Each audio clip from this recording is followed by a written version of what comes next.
पिछली बार बीजेपी यहाँ से 44,000 वोट के अंतर से चुनाव जीती। अच्छा। और इतना बड़ा जीत हुआ है कि आरजेडी को ये सीट छोड़ना पड़ेगा। उन्होंने रूल बनाया है, रूल रेगुलेशन तो गठबंधन में सबको फॉलो करना पड़ेगा। यहाँ भूमिहार, यादव और राजपूत तीनों 30,000 के ही आसपास है। पारू और साहेबगंज, बरूराज तीनों एक बगल से बीजेपी के सिंबल पे राजपूत विधायक टिकट लेके आते हैं। आरजेडी के भीतर सिंबल परिवर्तन की बात है। महागठबंधन में सिंबल बदल सकता है। अति पिछड़ा की संख्या ज्यादा है तो मुकेश सहनी की भी चर्चा हो सकती है। मुकेश सहनी की भी चर्चा, लेकिन मुकेश सहनी जीत पे रहे हैं साहेबगंज की सीट के लिए। नमस्कार, आप लाइव बिहार देख रहे हैं। मैं हूं राजमोहन तिवारी। तो बिहार विधानसभा चुनाव को लेकर जो हमारी चर्चा अलग अलग विधानसभा सीटों की हम लगातार कर रहे हैं, उसे और आगे बढ़ाते हुए आज हम बात करने जा रहे हैं मुजफ्फरपुर जिले के अंतर्गत आने वाले बरूराज विधानसभा सीट की। इस सीट पर अभी बीजेपी का कब्जा है। अरुण सिंह यहां से विधायक हैं, लेकिन क्या इस बार बड़ा परिवर्तन वहां की जनता करेगी? लेकिन किसके भरोसे, किसके सहारे, कौन विरोध का वो स्वर होगा, कौन वो चेहरा होगा जो मैदान में उतरकर यहाँ पर बीजेपी को कड़ी टक्कर देगा? हम विस्तार से समझेंगे। हमारे साथ राजनीतिक विश्लेषक राय प्रतीक मौजूद हैं। तो कैसे देखते हैं बरूराज को? नमस्कार तिवारी जी। बरूराज विधानसभा मुजफ्फरपुर जिला, उत्तर बिहार की राजधानी मानी जाती है मुजफ्फरपुर। मुजफ्फरपुर जिले का विधानसभा क्षेत्र है। लोकसभा क्षेत्र वैशाली आता है। मुजफ्फरपुर में मोतीपुर, मुजफ्फरपुर ब्लॉक जो है, ये मोतीपुर ब्लॉक है। वहां पे इंडस्ट्रियल एरिया काफी ज्यादा, काफी पुराना इंडस्ट्रियल एरिया है। इथेनॉल प्लांट वहीं पे, अभी जो बीना देवी का इथेनॉल प्लांट है या अभिषेक सिंह का इथेनॉल प्लांट है, सब वहीं पे है। और टेक्सटाइल, नए नए उद्योग, फूड प्रोसेसिंग यूनिट वगैरह वहां पे लग रहे हैं। और बरूराज एक जमींदारी स्टेट रहा था, ठीक है। और उसी जमींदार परिवार से ताल्लुक रखते थे रामचंद्र शाही। जो भी हम राजनीतिक इतिहास की चर्चा अगर शुरू कर दें तो 1952, 57 और 62 में रामचंद्र प्रसाद शाही यहाँ से विधायक बने, श्री बाबू के काल में। जाति से भूमिहार थे। 1967 में सुखदेव गिरी यहाँ से विधायक हुए। 1969 में फिर रामचंद्र प्रसाद शाही, शुरुआत का समय जिसमें महेश प्रसाद सिंह के हाथों में मुजफ्फरपुर जिले की कमान थी, उस समय रामचंद्र शाही यहाँ से विधायक होते थे। फिर देखिए 1977 में जमुना सिंह, जनता पार्टी की लहर, पहली बार राजपूत विधायक यहाँ। भूमिहारों के तिलिस्म को तोड़ते हुए, लगातार भूमिहार विधायक यहाँ से जीत रहे थे, उसके तिलिस्म को तोड़ते हुए जमुना सिंह यहाँ से विधायक बने। फिर देखिए 85, 90, 95 और 2000 शशि कुमार राय, जाति से यादव, लालू यादव की राजनीति का जुग। उसके बाद देख लीजिए 2005 का पहला चुनाव, ब्रज किशोर सिंह चुनाव जीतते हैं, राजपूत। फिर 2005 दूसरा चुनाव, फरवरी के बाद नवंबर वाला, शशि कुमार राय, फिर यादव। 2010 में ब्रज किशोर सिंह, फिर राजपूत। 2015 नंद किशोर राय, फिर यादव। 2020 में अरुण कुमार सिंह, ये भी राजपूत, ब्रज किशोर सिंह के बेटे यहाँ से विधायक बने। तो देख सकते हैं यहाँ के कुल मिला के भूमिहार, राजपूत, यादव, इसी तीनों जाति से यहाँ से विधायक निर्वाचित होते आए हैं। राजनीतिक, लेकिन यहाँ का जब सामाजिक समीकरण आप जानिएगा तो काफी चौंकिएगा। आखिर समीकरण, जातीय समीकरण यहाँ का कहता क्या है? भले दबदबा यहाँ पे भूमिहार, राजपूत और यादवों का हो, लेकिन समीकरण कुछ और है। बरूराज की सीट है। और बरूराज, मुजफ्फरपुर, देखिए मुजफ्फरपुर उत्तर बिहार की राजधानी है और एक तरह से भूमिहार समाज इसको अपना गर्व बताते हैं। उत्तर बिहार में कहा जाता है सभी 10-11 सीट से वो विधायक रहे और सभी विधानसभा सीटों पर उनकी आबादी और वोटर मजबूती से है। तो टोटल वोटर यहाँ 3,12,000 है, जिसमें मुस्लिम 45,000 है, SC ST 40,000 है। मुस्लिम 45,000, SC ST वोटर 40,000। गौर करने वाला, नोनिया समाज के वोटर अकेले 45,000। अति पिछड़ा समाज में आने वाला नोनिया समाज, अकेला नोनिया समाज यहाँ 45,000। देखने वाली, गौर करने वाली स्थिति होगी। ऐसे तो मुजफ्फरपुर में और भी जाति भूमिहार सब सीट पे, लेकिन भूमिहारों की संख्या से यहाँ अति पिछड़े की संख्या। अब माना भी जाता था कि मुजफ्फरपुर में अति पिछड़े की संख्या ज्यादा है, लेकिन माना जाता था कि मल्लाहों की संख्या ज्यादा है। बिल्कुल बिल्कुल बिल्कुल। लेकिन ये वैशाली लोकसभा क्षेत्र का हिस्सा है। तो बरूराज विधानसभा, यहाँ नोनिया अकेले 45,000 है और वैश्य भी 32 से 35,000 है। एक बड़ी संख्या देखा जा रहा है। कोयरी कुर्मी भी 22 से 25,000 है। ब्राह्मण 10,000 है।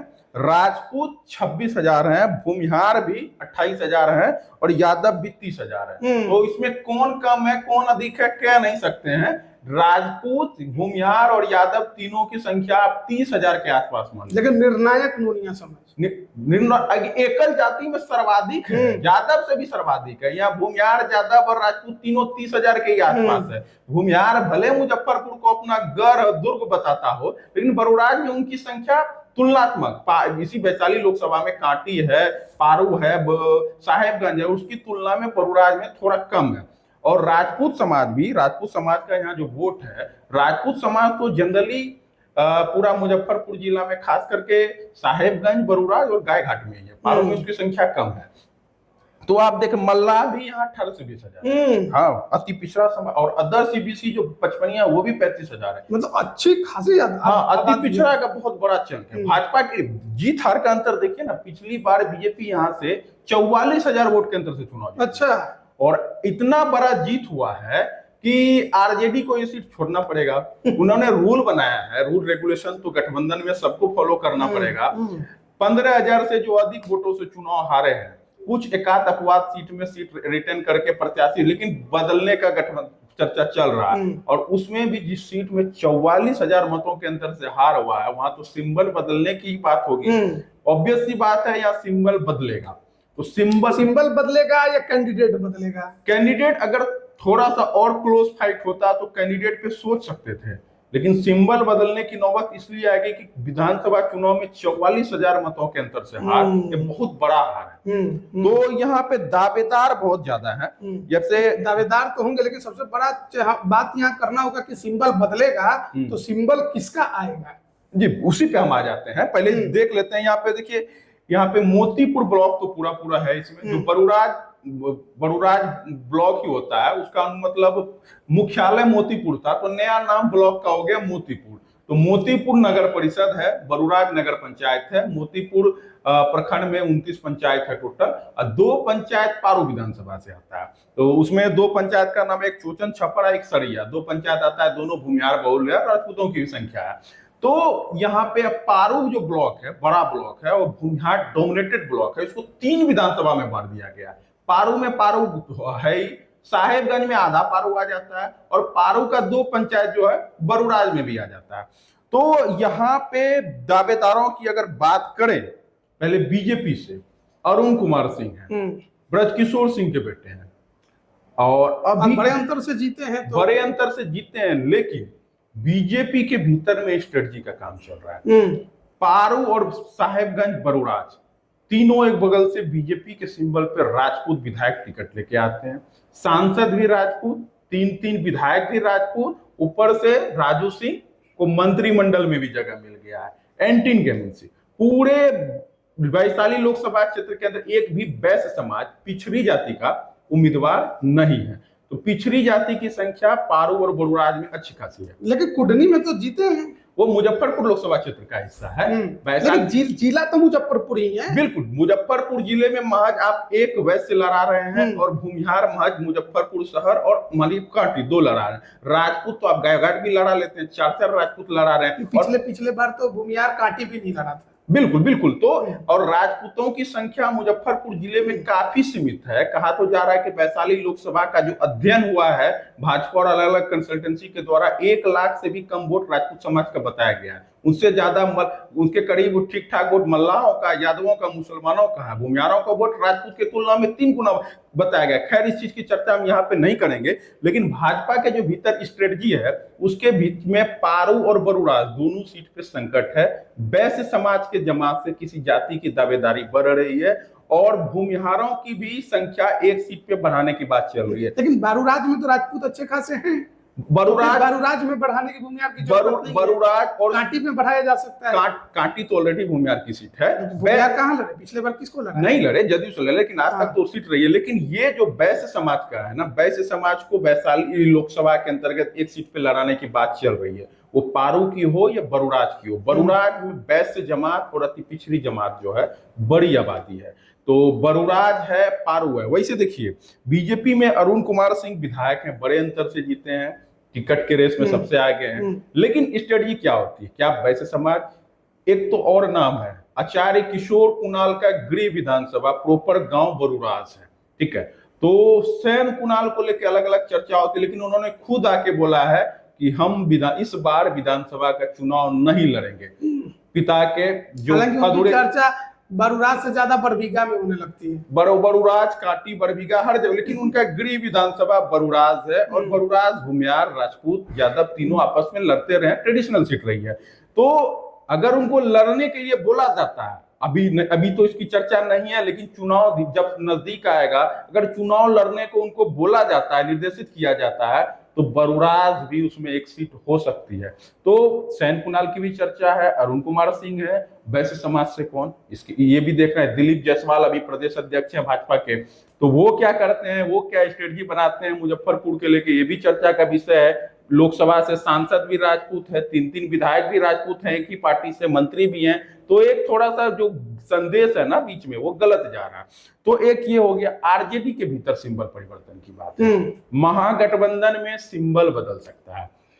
अब देखिए ना, यहाँ पे एक है आपके हीरालाल खाड़िया, नोनिया समाज से है, पिछली बार बीएसपी के टिकट पे चुनाव लड़े, 22,650 मत, बड़ा आधार है। हाथी छाप पे हाथी लेके चुनाव लड़े, 22,000 वोट लेते आए, तो वजूद तो बढ़ गया है। अभी कहाँ है? तलाश में है, पार्टी की तलाश में है, चुनाव लड़ना तय है। तो अगर कांग्रेस को ये सीट जाती है, तो कांग्रेस क्या किसी सवर्ण पे दाव खेलेगा या अति पिछड़ा पे खेलेगा? क्योंकि सब मुजफ्फरपुर जिले में पारू विधानसभा सीट कांग्रेस लड़ी है, ध्यान रहे। पारू की सीट पे वो उसकी बुरी हार हुई है, भूमिहार कैंडिडेट थे, भूमिहारों के लिए सीट तलाशा जा रहा है। क्या पारू के बदले बरुराज, चर्चा है, या पारू के बदले औराई, चर्चा है। तो वैशाली लोकसभा में क्या पारू के बदले बरुराज कांग्रेस को मिलेगा? अगर कांग्रेस को बरुराज की सीट मिलती है, तो प्रत्याशी कौन, कोई अति पिछड़ा या कोई भूमिहार? देखने वाली बात। अति पिछड़ा की संख्या ज्यादा है, तो मुकेश सहनी की भी चर्चा हो सकती है। मुकेश सहनी की भी चर्चा, लेकिन मुकेश सहनी जीत पे रहे हैं साहेबगंज की सीट के लिए। हो सकता है अगर कायदे से मुकेश सहनी को बरुराज की सीट से चुनाव लड़ना चाहिए, तो मुकेश सहनी साहेबगंज लड़ेंगे या बरुराज लड़ेंगे? एक सीट उनको लड़ना है। मुकेश सहनी लड़ने का मतलब है कि उनके पार्टी के सिंबल पर। बिल्कुल बिल्कुल। देखिए, साहेबगंज और बरुराज में यादव के बदले एक सीट से भूमिहार, एक सीट से अति पिछड़ा को चुनाव लड़ाना चाहती है आरजेडी। सिंबल वीआईपी का हो या आरजेडी का हो या कांग्रेस का हो, ये देखना है। वैसे नंद कुमार राय जो पिछले बार चुनाव हारे, आरजेडी से टिकट के इस बार भी दावेदार है, चाचा भी हैं, इनके भतीजा भी हैं, मोतीपुर नगर परिषद के चेयरमैन भी हैं, दावेदारी नहीं छोड़े हुए हैं। लेकिन बरुराज में कुछ परिवर्तन हो सकता है। अब देखिए, यही नहीं है, जनसुराज में देखिए एक मणिभूषण शर्मा है, पहले कांग्रेस में थे, जिलाध्यक्ष वगैरह रहे, बड़े नेता थे, जाति से भूमिहार हैं, वो चले गए हैं जनसुराज में, क्योंकि वो रघुनाथ पांडे के जो बेटे हैं, अमर पांडे के काफी करीबी हैं, उनकी पुत्रवधू विनीता विजय भी जनसुराज के साथ हैं। तो मणिभूषण शर्मा जो है जमीनी नेता है, लोगों से जुड़े हुए हैं, और वोट उनका बरुराज क्षेत्र में है, अच्छा होल्ड है। तो मणिभूषण शर्मा जनसुराज से चुनाव लड़ सकते हैं, चर्चा जोरों पे है, और विनीता विजय के लेफ्टिनेंट हैं बरुराज में। और दूसरा चर्चा है गोपाल शाही, ये पूर्व विधायक रामचंद्र शाही, इस जमींदार घराने वाले बरुराज के, उनके परिवार से हैं गोपाल शाही, ये भी जनसुराज से चुनाव लड़ना चाहते हैं। अब मनोज वत्स हैं बीजेपी में, ये भी चुनाव लड़ना चाहते हैं। एक श्याम बिहारी सिंह है, ये कांग्रेस से पहले चुनाव लड़ चुके हैं, 14-15 हजार वोट आया था 2005 के फरवरी वाले चुनाव में। और तो कुल मिला के कह सकते हैं कि अति पिछड़े और सवर्ण के बीच में ये सीट फंसी हुई है। यादव दावेदारी धूमिल होते जा रही है। यादव समाज के वोटर महज 28 से 30 हजार है, और एक्चुअल में जो यहाँ पे जो वर्क हो रहा है, तेजस्वी यादव को कोई नया समीकरण का निजात करना पड़ेगा चुनाव लड़ने, क्योंकि 44,000 की हार बहुत बड़ी हार होती है। यह तो आप साहेबगंज और बरुराज में किसी एक सीट से अति पिछड़ा और एक सीट से सवर्ण यानी भूमिहार को पे उनको दाव खेलना पड़ेगा, इस चीज की चर्चा भी है। चलिए देखना होगा कि किस प्रकार से महागठबंधन के अंदर इस सीट को लेकर और खासकर मुजफ्फरपुर जिले के अंतर्गत स्ट्रेटेजी बनती है। कांग्रेस को कौन सी सीट, मुकेश सहनी को कौन सी सीट, और आरजेडी खुद किन सीटों पर कैंडिडेट उतारती है। लेकिन कहीं ना कहीं सीट को लेकर चर्चा छिड़ी हुई है। अति पिछड़ा की संख्या इस सीट पर अधिक है तो मुकेश सहनी की दावेदारी मजबूत हो सकती है। लेकिन मुकेश सहनी, क्योंकि राजू सिंह के साथ उनकी खुन्नस है, राजू सिंह उनके विधायकों को तोड़कर लेकर बीजेपी में चले गए, तो जो व्यक्तिगत खुन्नस है उसके वजह से साहेबगंज की सीट पर अड़े हुए हैं। देखना होगा कि महागठबंधन के अंदर बरूराज विधानसभा सीट को लेकर क्या फैसला होता है, किसके कोटे में जाती है और चेहरा कौन होता है। वहीं बीजेपी क्या करती है, चेहरा बदलेगी, क्या करेगी, इस पर भी हर किसी की निगाहें टिकी हुई हैं। बने रहिएगा हमारे साथ। आप सभी का बहुत बहुत धन्यवाद।